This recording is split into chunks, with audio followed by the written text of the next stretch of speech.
But now I want your calls on this. Is it wrong to move asylum seekers out of hotels? 0207 862 2222 is the number for your thoughts on this, and we'll speak to you in just a moment. The government is in the process of moving asylum seekers onto barges or former RAF bases, and the Home Office says that using hotels is unacceptable and that people need to be deterred from travelling to the UK. Now, hotels housing asylum seekers have also been targeted by demonstrators, which have sometimes turned violent. But a new report by the National Audit Office has found that the government's alternative sites will actually cost millions of pounds more. So, should we stop moving asylum seekers round? James, you like your numbers. I do like my numbers, and I think the simple answer is no. I don't think we should be having asylum seekers in hotels. And it's not so much about the cost, because as soon as you look at the money, and you're talking about 46 million, I think, in the context of 1.2 billion pounds, I think we actually have to unpick this. We shouldn't be having so many asylum seekers being housed by the government at our expense anyway. The second point, I think, is that you've got to have asylum seekers in a place which treats them fairly and makes sure that they are looked after in the same way that, you know, hotels are not designed for asylum seekers in terms of looking after people, keeping people safe, and for longer term. Look, if it's for a week or 2 weeks, fine. But we've got a problem which is exacerbated by the fact that the system and the processing is broken. We've got too many people that are being housed and have to be housed by the government because for whatever reason they are not processing people effectively and quickly. And we also have a government that seems to be talking about headlines and then doing nothing when it comes to the reality of whether it's stopping boats or indeed having an efficient system for legal migration and or asylum seekers. So I think we've got a whole range of issues here that we focus on people being put into hotels. And I think that it is wrong to have anybody in a hotel for a long period of time, in the same way that I think that the government should stop allowing private owners of private hotels to be profiting from the fact of we've got government incompetence. Tessa.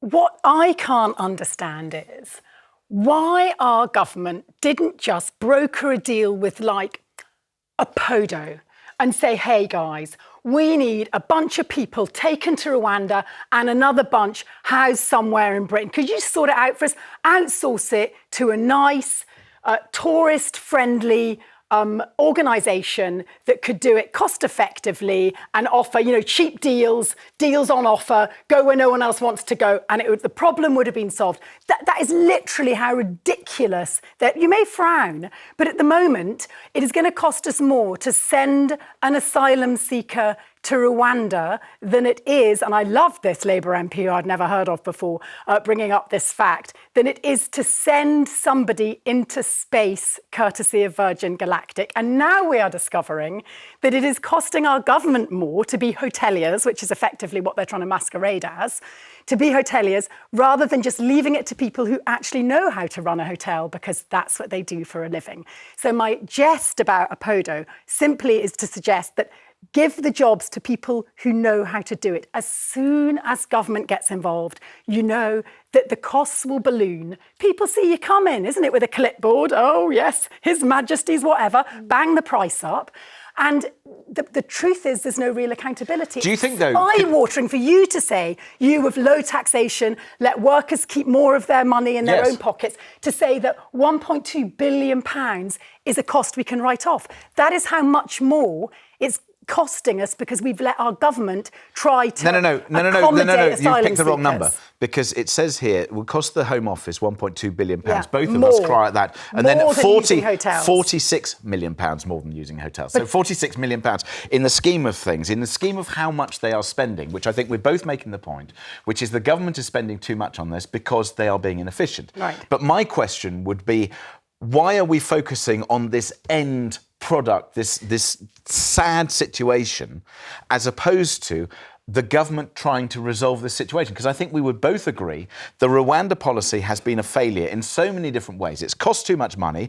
It will not send the message that the government seem to think it will. And even if it does work, we're talking about a few hundred people who will be sent abroad when we've got thousands of people arriving on our shores on a monthly basis. It is a nonsense. And the truth is, the dark truth is here, and the reason why we've ended up giving a Storm a sort of perpetual frown on her pretty forehead is because... Focusing. I know, but it's the human cost of this. What the Conservative government and successive Conservative governments have sought to do is to dehumanise asylum seekers, to treat them not as if they're humans, but like they're cargo that can be repackaged, that can be placed somewhere that are problematic. And by removing the human from the equation, and by government suggesting that they can do something less well than a hotelier or a tourist organisation, for example, because that's what they're replacing, it's really dark. No, I think because we're saying we want these people to live in a substandard way. No. I think that's a non-argument. Can I ask you a question?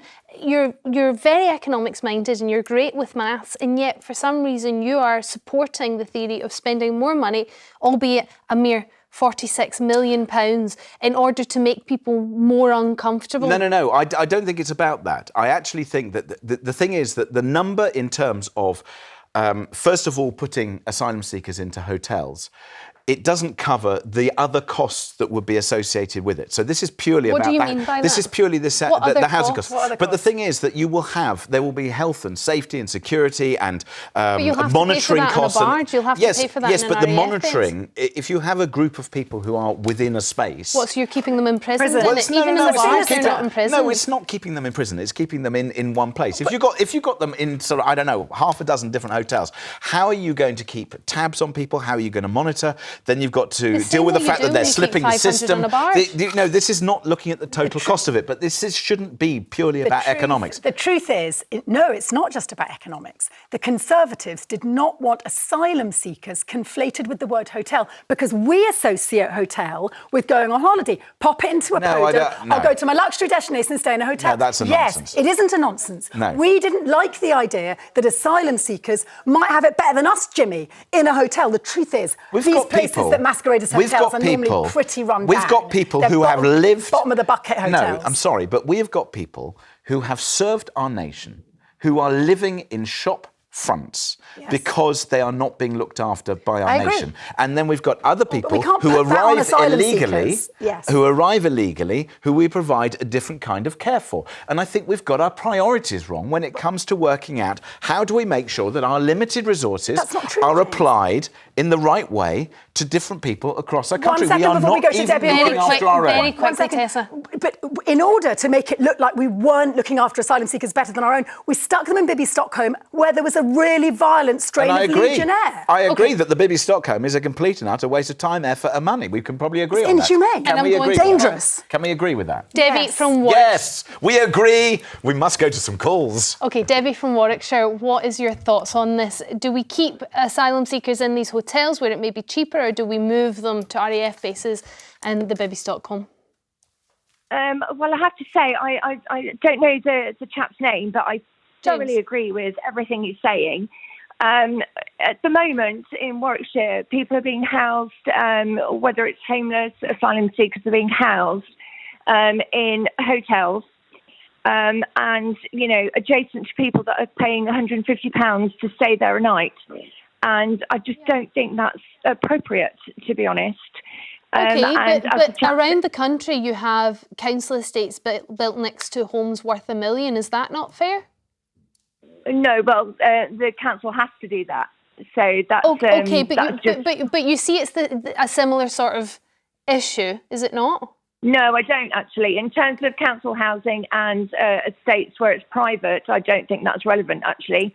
OK, well, you're providing somebody in a hotel. You're providing a place for somebody that needs it. Somebody that's paying £150 to spend the night there.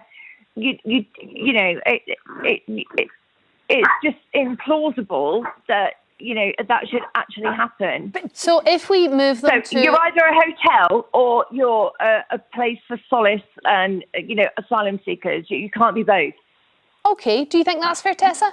Well, what worries me, and just from the sound of your voice, I know you can't judge a person on the sound of their voice, but Debbie, you sound like a good sort. But what worries me about what you're saying is that asylum seekers, who generally are often vulnerable, they've risked their neck to get into a dinghy. You know, none of us would get in a dinghy and risk our lives. Let's be honest. We'd stay where we are first. So they've come from a difficult space. And we want them, when they arrive in this foreign, pretty unfriendly country, quite often there's people with banners outside the said hotel, we want them to be living in worse conditions than us. And I think that a society should be judged on the way that it treats its most vulnerable. And I'm uncomfortable with the idea of us needing to stand on the head of the asylum seeker to make us feel better. I would like Debbie to respond to that. Debbie, what would you say to Tessa? We have lots. Debbie. Where's the cut off? No, you're not cut off. What would you like to say to Tessa? No. I said, sorry, beg your pardon. I mean, where is the cut off? Oh, where is the cut off? What do you mean, where is the cut off? On how much we spend? I mean, no, we can't keep having everybody over when we do have, like the chap said, people in doorways, sleeping rough. It's just impossible. We can't keep doing that. But I agree with you, Debbie. I agree we need to work out ways of safe passages for those who should be allowed to come and to deter those who are not legitimate asylum seekers. But given asylum seekers are only 16% of the migrants coming into this country, they're a small part of our ballooning migration numbers. And once they're here, surely it's incumbent upon us, until it's decided whether they're legitimate, to treat them like humans. Yeah, but hang on a second.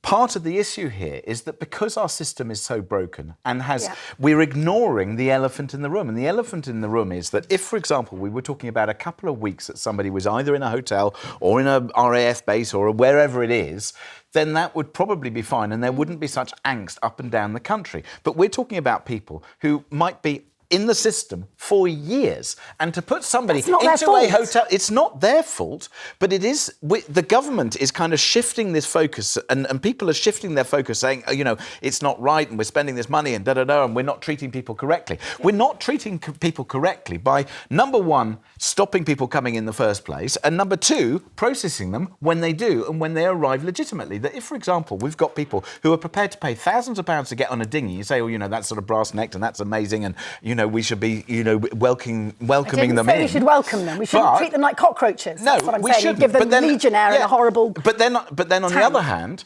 on the basis that if you were to go and get a flight from somewhere, you can do it far more efficiently than getting on a dinghy. So that means that the system is in some shape or form broken. It's not about the cost of getting to this country. It's about the fact that some people are able to leave the borders of one country because they're lax and not go through the official routes that we have. But then you're looking at blaming France, and I don't know how easy that is to solve for us. James, just hold it there because I want to get another call in. Debbie, thank you very much for your call. John from Birmingham, what's your thoughts? Hello, yes. We should definitely not be housing them in hotels. It's an absolute joke. But John, even if it's going to cost more to house them on a barge? We shouldn't have them here at all. Our Navy should be halfway across the channel, stopping them coming in the first place. The lawyers are making a fortune out of all this. And don't forget, a good 95% of these so-called refugees are young men fighting age. What the hell are they doing here? Right. If they were proper refugees, where are the ladies? Where are the women? Where are the children? Well, John, can men not be asylum seekers too? Well, some of them could be, but not all of them. But as you know, it isn't rocket science to know that Putin could start getting his boys in here and China. They build an icicle army up. We're going to have absolute hell.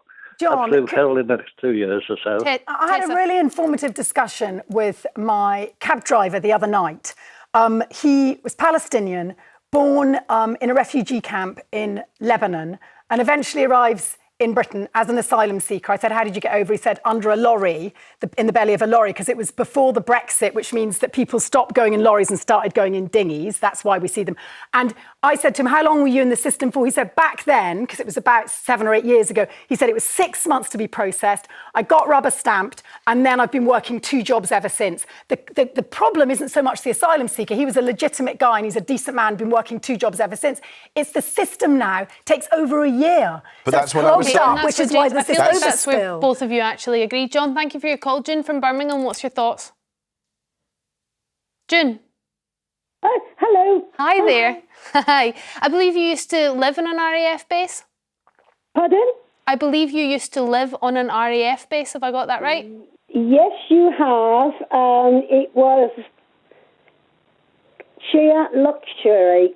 Why Tessa thinks it undermines them to live in those is absolutely ridiculous. If it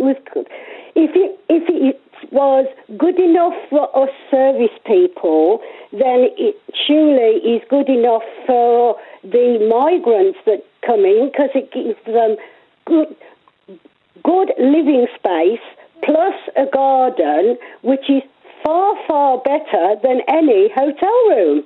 Okay. June, you make a valid point. According to the research I've got, particularly the two former RAF bases aren't fully up and running yet. They haven't been refurbed. And all we've got to go on in terms of the government being a hotelier for asylum seekers is BB Stockholm. We've seen a suicide there. We've seen an outbreak of a very serious Legionella strain. You can't compare those two options. Actually, we can. No. Because the landlord is the same person. So it's the Tessa, government. if you I put don't trust somebody them. else in charge of running these RAF bases that are more used to running hotels and things, if you put another company, privatised it, which people won't be a fan of, would you be more in support of it then, to house people in an RAF base? Yeah, but if there's hotels standing empty because nobody wants to come to Britain because it never stops raining, then why would you waste £46 million? We've not drifted off, because the point is, if the hotels are there and they're available, why spend huge amounts of money? Because what we're talking about here is bottom line. Apparently we have no money, yet we've got 46 million to waste on a system that hasn't yet been proved to work. The arguments that you present make no sense. The government itself has admitted. You one load of nonsense, Why, applied with another layer of nonsense. Why is that nonsense? And then apply it with a third layer of nonsense. No, it's not nonsense. It is nonsense. I've got an issue with trying to refurb and make an RAF base defunct, presumably, because otherwise why doesn't our diminishing RAF have its own people housed there? Do you not see the benefit, Making that suitable for asylum seekers when we've got hotels we could use. But they're not suitable. Do you not see the benefit that if, for example, you are trying to process people and make sure that we, until they have been processed, can at least keep tabs on them and also integrate with local communities or otherwise, that having people in a group together might be better? I agree with you. BB Stockholm, disaster. But that cannot be compared with an RAF base, which, if it's good enough for our service personnel, if it's done right, should be good enough for people trying to get citizenship here. But when you talk about that, it does sound a little bit like you want to keep them imprisoned in the RAF base, and I think that's I think to an extent, I'm sorry, but if you have come to this country illegally, you have broken the law. So I'm sorry, until or unless you are processed. But I think where we would both agree is that the processing and the speed, that if, for example, people were kept in an enclosed space, for example, for a couple of weeks whilst they're processed, I don't think anybody would mind too much. It's the fact that they could be there for months, if not years, and that is appalling. I think the problem with the time it takes to process people is the one place that you agree and probably everyone at home agrees to. Thank you very much for all your calls on this. We're going to have to move on after.